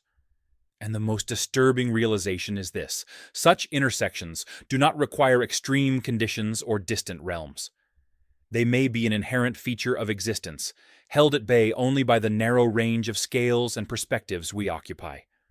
Reality feels stable because we are embedded in a region where incompatible dimensions mostly ignore each other. But there is no guarantee this separation is fundamental. It may simply be temporary. And if the layers begin to overlap more fully, the universe will not announce the change. It will continue to function. Only the idea of a single, coherent reality will quietly fail. Observation feels passive. To look is to receive. To measure is to reveal. We imagine the world as already formed, waiting patiently to be noticed. But this intuition may be dangerously wrong.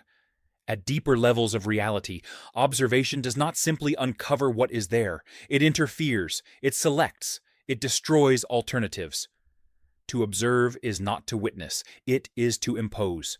The violence of observation is not dramatic.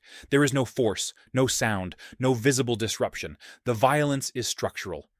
By observing, a system restricts what can be real. It collapses ambiguity into outcome. It eliminates possibilities that were equally valid before attention was applied. Something is lost every time something is known. This reframes knowledge as an act of exclusion. To know one thing is to deny others. To fix a fact is to erase competing versions of reality that could have existed just as consistently. Observation does not add information without cost. It reduces the universe's degrees of freedom. From within experience, this feels harmless. The world appears solid, definite, cooperative. But this solidity may be the scar left behind by repeated acts of observation. What feels stable may simply be what survived being looked at. In this view, reality before observation is not chaotic. It is plural. It contains overlapping possibilities that cannot all coexist once a perspective is imposed. Observation does not clarify this plurality. It amputates it. This is where the violence lies, not in damage to objects, but in damage to possibility. Every act of measurement commits the universe to a narrower state than it previously occupied. The act is irreversible. What is excluded does not return. The unsettling implication is that observation is not neutral. It does not merely record reality. It participates in shaping which version of reality is allowed to persist. The observer is not outside the system. It is an invasive presence that alters what it encounters simply by existing. This undermines the idea of a detached perspective. There is no view from nowhere. Every act of seeing is also an act of doing. Even when no intention is present, the constraint is imposed. This casts consciousness in a troubling light. Awareness is not a benign light illuminating the world. It is a narrowing process, a filter that forces resolution where ambiguity might otherwise persist. The more aware a system becomes, the more it restricts the range of what can happen around it. This does not mean ignorance is preferable. It means knowledge has a cost that is rarely acknowledged. Every increase in clarity comes with a corresponding loss of alternative realities. The universe becomes less rich in potential as it becomes more defined. From this perspective, the growth of observation across the cosmos is not an unqualified good. As more systems observe, measure, and record, the universe becomes increasingly constrained. Possibility space shrinks, not because options are used up, but because they are ruled out. This is a quiet form of entropy. Not disorder, but reduction, a thinning of what could be. The universe becomes more specific and less open with each act of observation. The idea that observation is violent also destabilizes the notion of truth. Truth feels like alignment with reality. But if reality itself is shaped by observation, then truth is not correspondence. It is outcome. What is true is what survived being observed. This makes truth contingent, not arbitrary, but dependent on context, perspective, and interaction. A fact is not a mirror of reality. It is a trace left behind by an encounter between reality and an observer. The discomfort deepens when this is applied to self-observation. To reflect on oneself is to constrain oneself. Identity becomes narrower the more it is examined. Possibilities collapse into narratives. The self that might have been disappears as the self that is becomes defined. Introspection is not harmless. It selects. It reinforces certain patterns while eliminating others. The story of who you are becomes more rigid the more often it is told. Observation stabilizes identity by destroying alternatives. This suggests that freedom is inversely related to observation. The more a system is monitored, by itself or by others, the fewer states it can occupy. Surveillance is not just a social problem. It is a metaphysical one. To be watched is to be constrained at a fundamental level. The universe itself may be largely unobserved, and therefore largely unconstrained. Vast regions may exist in states of ambiguity, not because they are unknown, but because nothing is forcing them to resolve. Observation carves islands of definiteness into a sea of potential. Life, consciousness, and measurement create these islands. They stabilize certain patterns long enough to persist. But this stability comes at the cost of excluding others. The presence of observers changes the character of the universe, not just locally, but structurally. This raises a disturbing possibility. The universe might be more alive, more flexible, more open in regions without observers. Where nothing looks, nothing collapses. Possibility remains intact. Observation scars the fabric of reality with certainty. This does not imply malice. Observers do not choose to be violent. They cannot avoid it. To exist as a system capable of registering states is already to impose constraints. Violence is not an intention here, it is a consequence. The idea that observation is destructive also reframes the search for knowledge. Every experiment, every measurement, every attempt to know more about reality may reduce the richness of what is left to know. Understanding grows by narrowing the world. This creates a paradox. The more we learn, the less there is that could have been. Knowledge advances by pruning possibility. The universe becomes more predictable and less alive with potential. At a certain point, this process may exhaust itself. A reality fully observed would be a reality with no ambiguity left, no openness, no unexplored structure. A universe completely collapsed into a single fixed state. Such a universe would be maximally knowable and minimally alive. This suggests that mystery is not a failure of knowledge, but a necessary condition for richness. A universe without mystery is a universe without possibility. Observation eliminates mystery by eliminating alternatives. The violence of observation is rarely acknowledged because it does not feel violent. There is no pain, no resistance. Reality does not protest. It simply yields, losing something silently each time it is forced into definition. And once lost, those possibilities are gone forever. There is no mechanism to restore them. Observation is not reversible. You cannot unsee a fact. You cannot return the universe to its prior ambiguity. This gives observation a moral weight that is uncomfortable to consider. Not moral in a human sense, but moral in the sense of consequence. To observe is to take responsibility for what is excluded. The universe does not punish observers for this violence. It allows it, it incorporates it, but it does not protect against it. There is no cosmic safeguard ensuring that something remains untouched. In the end, the most unsettling realization is not that observation changes reality, but that reality may depend on being unobserved to remain open. That possibility thrives in darkness, not in light.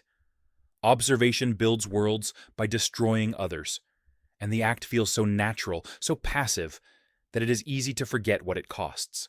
The end of the universe is usually imagined as a distant event, a slow fading, a final exhaustion waiting trillions of years ahead. It feels safely remote, abstract enough to contemplate without urgency. But this framing may be deeply misleading. The most unsettling possibility is not that the universe will die, but that, in a fundamental sense, it already has. What we call heat death is not an explosion or a collapse.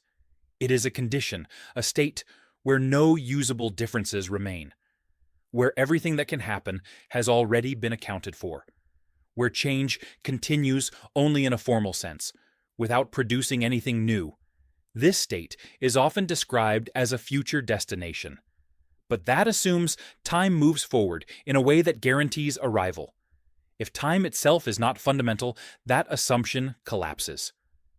From a deeper perspective, the universe may already be in its final state. Not sequentially, but structurally.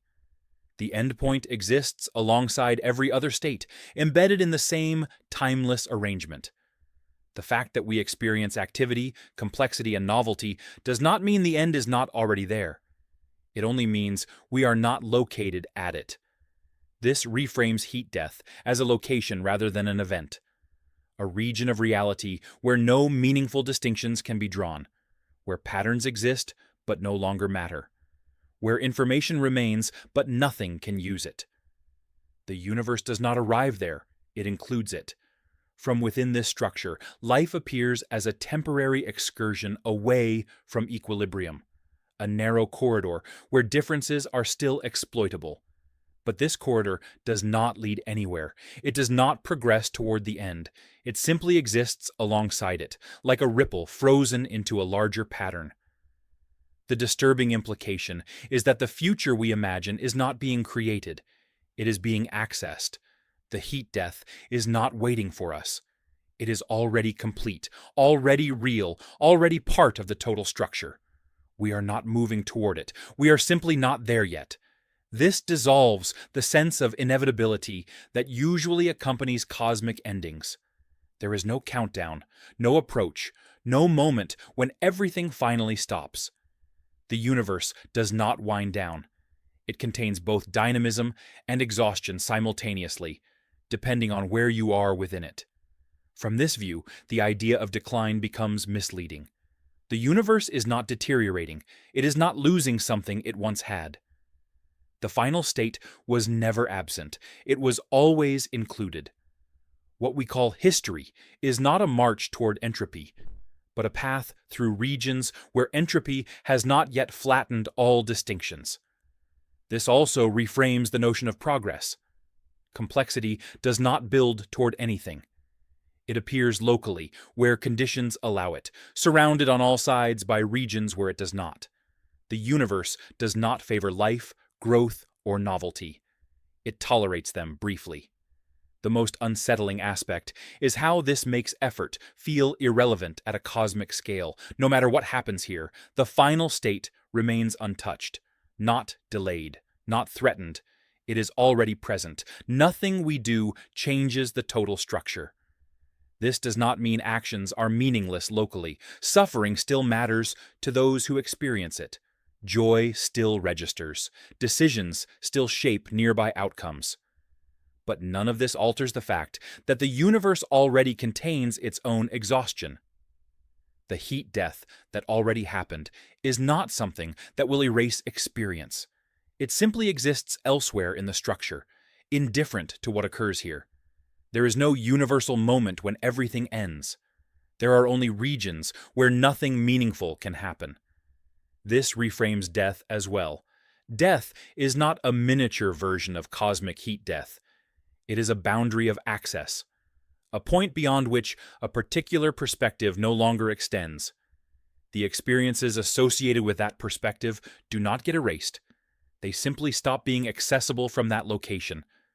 The universe does not collapse into silence at the end. Silence is already there, woven into the structure. It coexists with noise, with complexity, with awareness. The presence of one does not cancel the other. This idea undermines the emotional weight we place on the future. We imagine the end as something that will eventually arrive and negate what came before. But if the end already exists, then nothing is negated. It is simply irrelevant to regions where activity persists. The universe is not a story with a final chapter. It is a book where every page exists at once, including the blank ones. We experience it one page at a time, mistaking sequence for creation. This makes the idea of cosmic tragedy strangely hollow. There is no dramatic loss when the universe reaches equilibrium, because it never leaves it. The tragedy is not that everything will end. The tragedy is that endings do not matter to the whole. From within life, this feels deeply unfair. Effort, struggle, and meaning feel like they should count for something beyond their immediate context. But the universe does not aggregate meaning. It does not total it up. It does not preserve it in the end. Meaning exists locally or not at all. The idea that heat death has already happened also reframes the present as a kind of anomaly, a rare region where difference still matters, where gradients still exist, where work can still be done. This does not make the present precious in a comforting way. It makes it fragile. Fragile not because it will be destroyed, but because it is surrounded by irrelevance. The universe is mostly finished. Pockets of unfinishedness persist, temporarily resisting flattening. There is no guarantee that these pockets must exist. They are not protected. They are not necessary. They are allowed. This challenges the intuition that the universe is heading somewhere. It is not going anywhere. It already contains everything it will ever be. Change is not creation. It is navigation. The most unsettling realization is that nothing waits at the end. Not annihilation, not nothingness. Just a state where nothing matters, because nothing can differ in a way that makes a difference. That state does not arrive. It is already there. And this means that the sense of urgency we feel, The pressure of time, the fear of running out, is entirely local. The universe is not running out of anything. It is complete. We are the ones moving through it, mistaking location for destiny. The heat death that already happened is not a threat. It is a reminder that the universe does not build toward meaning or destruction. It contains them both without preference. What unsettles is not that everything ends. It is that the end does not care whether it was earned. There is a quiet assumption beneath the idea of existence, that reality is intentional in some sense. Not designed, necessarily, but at least selected. That what exists does so because it is stable, necessary, or favored by some underlying principle. But there is another possibility, far more disturbing. Reality may not be the rule. It may be the exception. A statistical fluke that should not persist, briefly tolerated by chance, rather than justified by structure. In many descriptions of large systems, order is not the default. Randomness dominates. Coherence appears rarely, fleetingly, and without obligation to last. When structure emerges, it does not do so because it is optimal or meaningful. It appears because, given enough possibilities, even the unlikely eventually occurs. Reality, in this view, may be one of those unlikely occurrences. This reframes the universe not as a stable outcome, but as a rare deviation from equilibrium, a momentary alignment of conditions that should almost never coincide. The unsettling implication is that the universe does not exist because it must, but because it happened to. If reality is a statistical error, then its continued existence is not guaranteed, not because of an impending catastrophe, but because nothing compels it to persist. It exists on borrowed improbability, sustained only because the conditions that produced it have not yet unraveled. This undermines the idea of necessity. Laws feel solid because they are consistent locally. But consistency does not imply inevitability. It implies repetition within a narrow regime. Outside that regime, there is no promise that the same patterns hold, or that patterns hold at all. The idea of reality as an error also destabilizes the notion of explanation.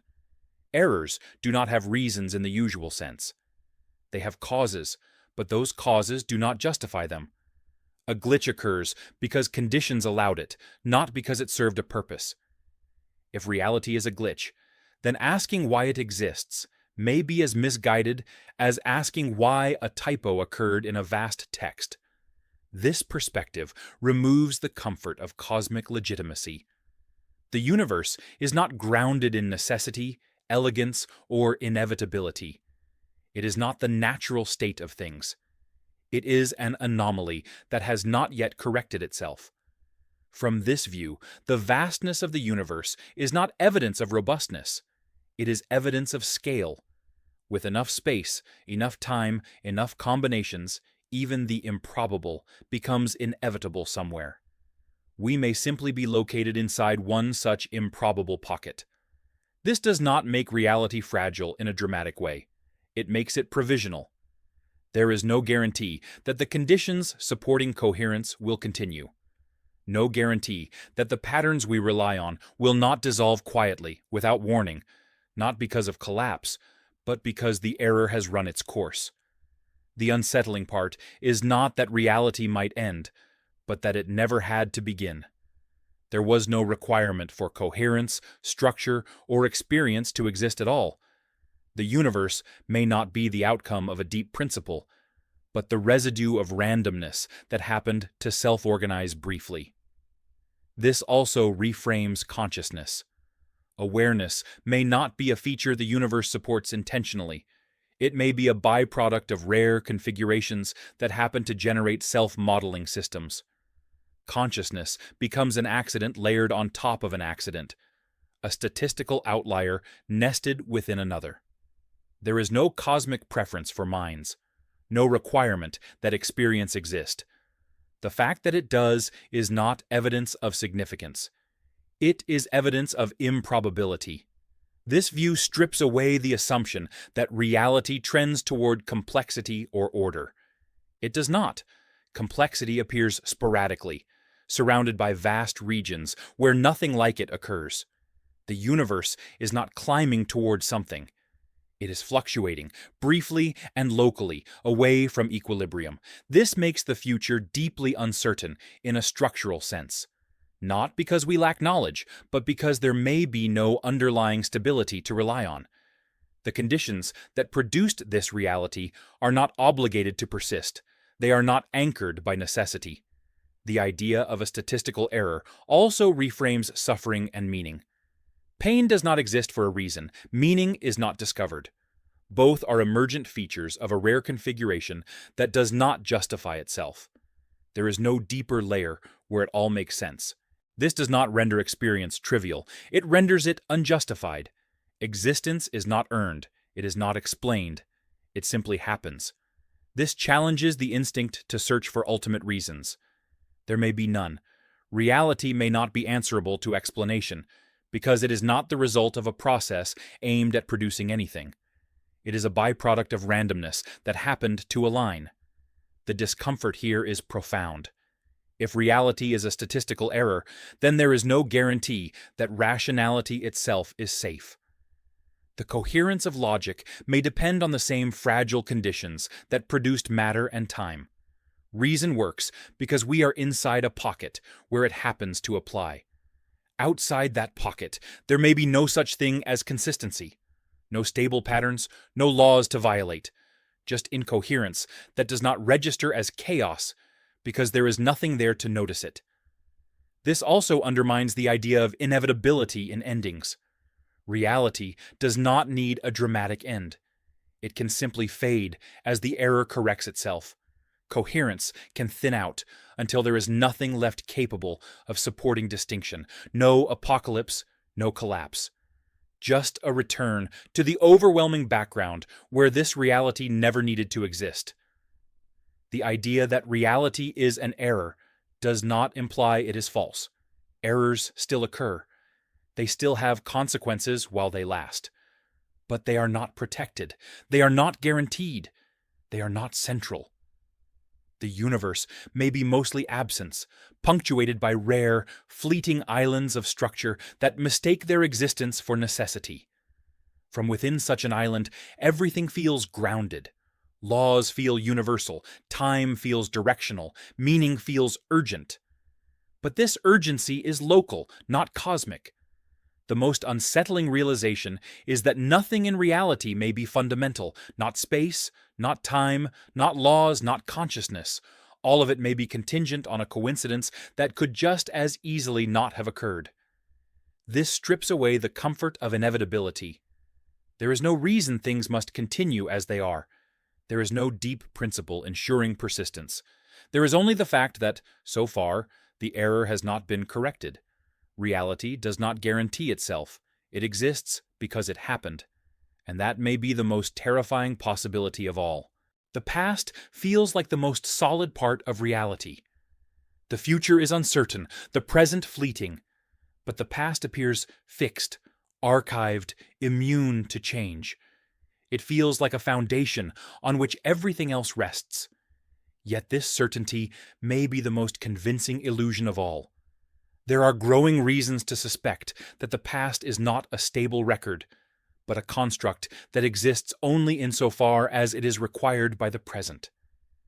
Existence may not unfold from a real, preserved history.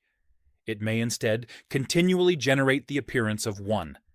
At a deep level, nothing requires the past to exist as an independent structure. The present only needs consistency, not memory. If the current state of reality is internally coherent, it does not matter whether it was produced by an actual sequence of prior events or simply appears as though it was. A complete past does not need to have happened. It only needs to be implied. This possibility is disturbing because it reframes history as inference rather than fact. Memories, records, fossils, and traces all point backward, suggesting a chain of events that led here. But these traces exist now.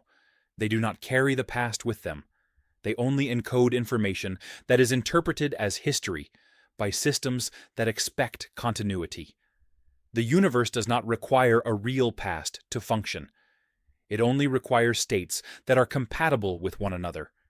If the present contains structures that appear to have histories, then history becomes optional.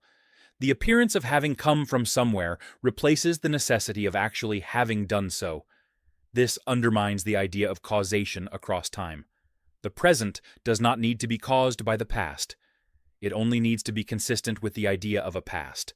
Cause becomes narrative glue, not a structural requirement. The universe does not remember what happened. It only contains patterns that imply something must have happened. From this perspective, the past is not something that exists behind us. It is something that exists within the present as a set of constraints. These constraints do not point to an actual sequence of events. They point to what must be assumed for the present to make sense. This means that the past could be radically incomplete, altered, or entirely fictional without affecting reality now. As long as the present state remains self-consistent, no contradiction arises. There is no external reference to check against. The universe does not keep an archive. Memory becomes a particularly fragile anchor under this view. Memory feels like access to a real past. But memory is not retrieval.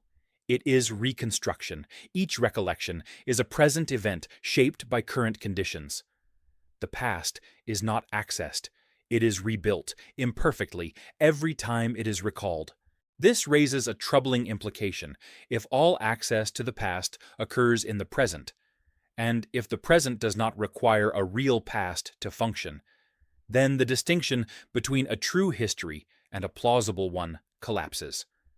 The universe may not distinguish between what actually happened and what merely appears to have happened. Existence without a past is not a claim that nothing came before. It is a claim that nothing requires it to have. The universe may be under no obligation to preserve its own origin story. It may operate entirely in the now, with the past existing only as a useful approximation. This reframes the idea of beginnings. A beginning implies a before and an after. But if the past is not fundamental, then beginnings lose their significance. The universe does not need an origin. It only needs a present state that does not contradict itself. This is unsettling because it removes the grounding role of history. We rely on the past to explain why things are the way they are. We believe that understanding what came before grants insight into what exists now. But if the past is not real in the way we assume, then explanation becomes circular. The present explains itself by implying a past that never had to occur. This also destabilizes identity. Personal identity depends on memory, continuity, and narrative. We believe we are the same person we were yesterday because we remember being them. But if memory is a present construction rather than access to a preserved past, then identity becomes a pattern that exists only moment to moment. The self does not travel through time. It is reassembled continuously, each moment carrying traces that suggest persistence. There is no guarantee that these traces correspond to an actual sequence of experiences. They only need to be consistent enough to sustain the illusion of continuity. This does not mean experiences did not occur. It means their occurrence is not required to explain their traces. The universe does not care whether a memory reflects a real event or a plausible configuration. It only cares that the current state holds together. From this view, history is not something we uncover. It is something we infer, and inference can be wrong without consequence, as long as the present remains coherent. The most disturbing aspect of existence without a past is how unobservable it is.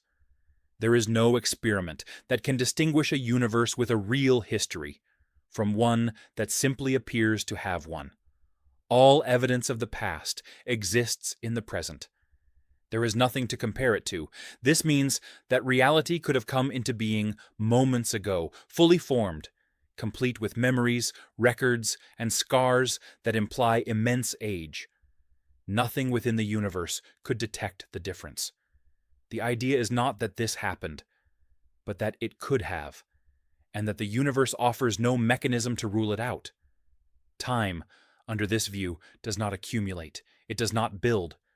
It does not leave behind a trail of existence. It simply presents states that are internally consistent.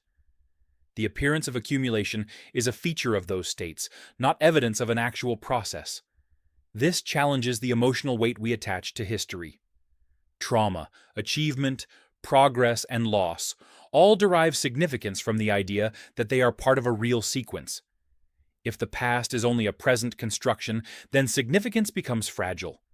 It depends on a story that reality itself does not guarantee. Yet this does not render meaning false. It renders it local. Meaning exists within systems that require continuity to function. The universe does not require it. It tolerates it. Existence without a past also reframes extinction. If the past does not persist independently, then extinction does not erase a history. It simply removes the structures that currently encode it. Once those structures dissolve, the past, they implied, disappears with them. Not destroyed, but no longer instantiated. There is no cosmic archive preserving what was. There is only what is, and what it implies. This idea also undermines the hope that the universe remembers. There is no guarantee that anything that happens leaves a permanent mark. Information may persist, but without a framework to interpret it, persistence does not equal history.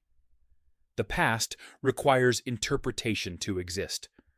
Without interpreters, the past evaporates, not violently, but quietly, as relevance collapses. There is a persistent belief that the ultimate goal of understanding is revelation, that if reality were fully explained, something essential would be gained: clarity, purpose, reassurance, or at least closure. But there is another possibility, far more unsettling. The final model of reality may not illuminate our place in the universe. It may erase it. As descriptions grow more complete, something strange happens. The role of the observer shrinks. Human-scale concepts, objects, moments, choices, selves, become less central, then optional, then irrelevant. The more fundamental the model becomes, the less room it leaves for anything that resembles lived experience. Accuracy improves as familiarity disappears. This suggests that the most complete description of reality may not include us at all. The final model would not deny that humans exist. It would simply have no need to reference them. Just as a weather pattern does not require a narrative about the dust it carries. A complete account of reality may not require entities that experience it. Experience becomes epiphenomenal, present, but unnecessary to the structure being described. This is not a failure of empathy or imagination. It is a consequence of reduction. Each step toward fundamentality removes context. Meaning, agency, and perspective are contextual features. They depend on scale, limitation, and partial access. A total model has no such limitations. It does not see from anywhere. It does not privilege any frame. From such a view, consciousness is not central. It is incidental. The unsettling implication is that understanding does not converge on significance. It converges on indifference. The closer a model comes to completeness, the less it has to say about what it is like to exist. The universe becomes perfectly described and utterly uninterpretable from the inside.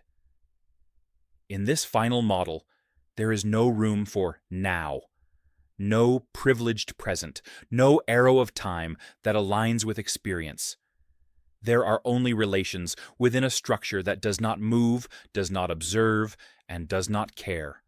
Everything that feels immediate becomes a local distortion. Identity fares no better. The self does not appear as a fundamental entity. It is not even reduced. It is ignored. The model does not deny it. It simply does not include it, because including it adds nothing to predictive power or coherence. This is perhaps the most disturbing outcome of all. Not that we are small, but that we are unnecessary. The final model does not refute meaning. It renders it optional, Meaning exists only where systems construct it. The universe does not encode it. The model does not preserve it. It does not need to. This strips away the idea that knowledge culminates in wisdom. The end of explanation may not feel like enlightenment. It may feel like abandonment. The universe, finally understood, offers no reflection of ourselves. The desire for a final theory is driven by the hope that reality, once fully revealed, will justify itself. That it will show why this exists, why it matters, why experience occurs at all. But the final model may do the opposite. It may show that none of these questions were ever required. The universe does not need to justify existence. It does not need to account for awareness. It does not need to explain suffering or beauty. These are local phenomena, not structural necessities. The final model is not cruel. It is indifferent by construction. This indifference is not moral. It is mathematical in spirit, though not in form. The model optimizes for coherence, not compassion. It retains only what is required for consistency. Everything else is excess. And we are excess. This creates a profound tension. We seek understanding because we want to matter. But the act of understanding, taken to its limit, may demonstrate precisely how little matters at a fundamental level. The more successful the explanation, the less room there is for the explainer.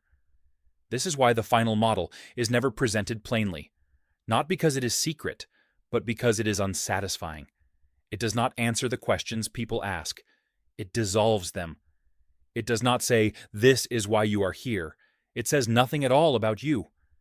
In such a framework, extinction loses its drama. Humanity does not represent a chapter in a cosmic story. It represents a local pattern that appears and disappears without altering the structure as a whole. The universe does not notice. It does not need to.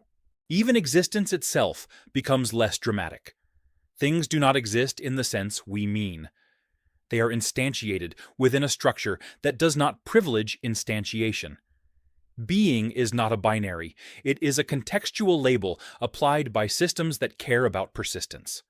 The final model erases us not by denying our reality, but by showing that our reality is not fundamental. This erasure is quiet. There is no moment where the model declares humanity irrelevant. It simply never mentions humanity at all. It does not speak in the language of experience. It speaks in relations, constraints, and consistencies that have no emotional content. From within experience, this feels like a loss, like being written out of the universe. But from the perspective of the model, nothing has been removed. Nothing was ever required. The unsettling realization is that truth does not have to be survivable. A description can be perfectly accurate while being existentially corrosive. The universe does not protect its inhabitants from understanding. This reframes the pursuit of knowledge as a risk. Not a moral risk, but an ontological one. To know more is not always to gain footing. It can be to lose it. The ground that seemed solid dissolves as explanation deepens. The final model does not end curiosity. It exhausts relevance. Once everything is accounted for, there is nothing left to ask that the model recognizes as meaningful. Questions about value, purpose, and experience become external to the description. They are not answered. They are excluded. This does not mean those questions stop being asked. It means the universe no longer responds. At that point, understanding becomes asymmetrical. We understand reality, but reality does not acknowledge us. We see the structure clearly, and in doing so, realize that the structure does not include a place from which seeing matters. The erasure is complete, not when humanity disappears, but when humanity becomes invisible to its own understanding of the universe. This is not nihilism. Nihilism denies meaning. The final model ignores it. Meaning persists locally, generated by systems that require it. But it is not written into the universe. It is not preserved at the deepest level. The universe does not collapse into nothing at the end of understanding. It remains exactly what it always was. Only our relationship to it changes. We no longer see ourselves reflected in its structure. The final model that erases us does not arrive with finality. It is approached gradually as each new layer removes another human assumption. Agency fades, time loses direction, identity dissolves. Eventually, nothing recognizably human remains in the description. And yet, experience continues. This is the final tension. We can exist in a universe that does not need us, understand a reality that does not reference us, and still feel everything we feel. The erasure is not experiential, it is structural. The universe does not take us away.